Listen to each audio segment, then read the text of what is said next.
La promesse de Jésus à cette femme, la Samaritaine, est à chacun de nous de devenir source de vie pour d'autres, ne peut se réaliser que si nous sommes humbles, si nous reconnaissons notre pauvreté, nos failles, si nous acceptons tels que nous sommes.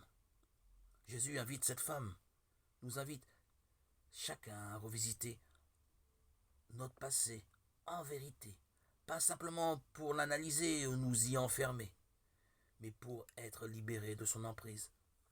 Jésus touche la blessure intérieure de cette femme avec douceur et amour. Va, appelle ton mari, reviens ici. Jean 4, 16. Il touche précisément le lieu de sa pauvreté et son sentiment de culpabilité. L'histoire de la Samaritaine est une histoire vraie. C'était une femme blessée dans sa capacité d'aimer. Elle est aussi symbolique, elle représente chacun de nous. Nous sommes tous cette femme samaritaine tant que nous sommes pleins de nous-mêmes, de notre pouvoir, de nos certitudes. Nous pensons pouvoir nous débrouiller tout seuls et n'avons besoin de personne.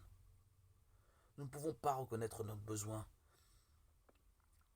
de Jésus en lui, d'une vie nouvelle. C'est que lorsque nous présentons à Jésus notre vide, notre impuissance et notre cœur brisé, ainsi dans cet état, dans cette attitude, nous abandonnons à lui. Et ainsi,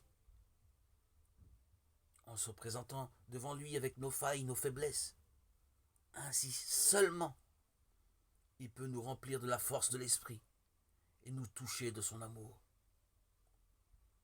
Renoncer à nous-mêmes, c'est recevoir, accueillir le Seigneur